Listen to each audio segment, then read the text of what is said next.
Assalamualaikum warahmatullahi wabarakatuh. Perkenalkan, nama saya Siti Liana dari kelas 2 RPL.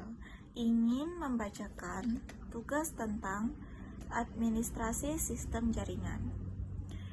Soalnya ada 5. Soal yang pertama, sebutkan dan jelaskan 3 jenis topologi jaringan. Topologi jaringan pertama adalah topologi ring atau sering disebut dengan topologi cincin.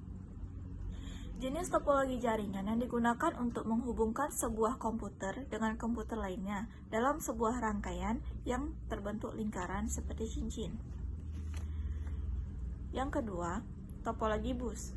Topologi jaringan yang lebih sederhana, umumnya topologi jaringan ini dilakukan pada instalasi jaringan berbasis kabel sosial. Dan yang ketiga, topologi star atau sering disebut juga dengan topologi bintang.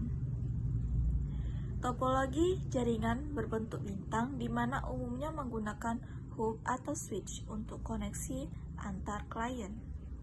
Soal nomor 2, sebutkan cara membuat hyperlink pada presentasi. Yang pertama, siapkan file. Dan yang kedua, pilih bagian konten yang ingin diberi link. Yang ketiga, pilih tab insert. Yang keempat, masukkan link. Dan yang terakhir, klik OK.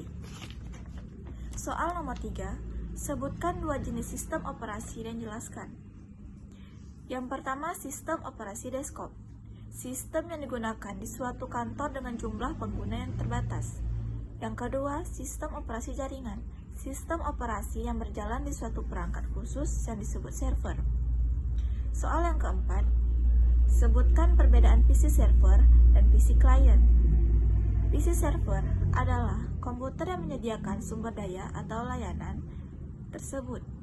Yang kedua, PC client adalah komputer yang terhubung ke server untuk mengakses sumber daya atau layanan. Soal yang terakhir, soal yang kelima adalah sebutkan jenis kabel beserta fungsinya. Yang pertama, kabel kontrol untuk transmisi, status, peralihan, dan sinyal kontrol.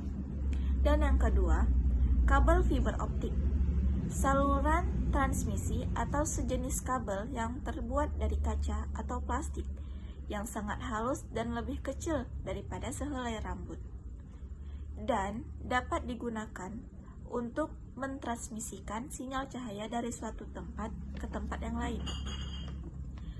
Dan dari tugas saya yang 5 soal ini, hanya ini yang dapat saya sampaikan. Bila ada kesalahan kata, mohon dimaafkan. Saya akhiri dengan wassalamualaikum warahmatullahi wabarakatuh.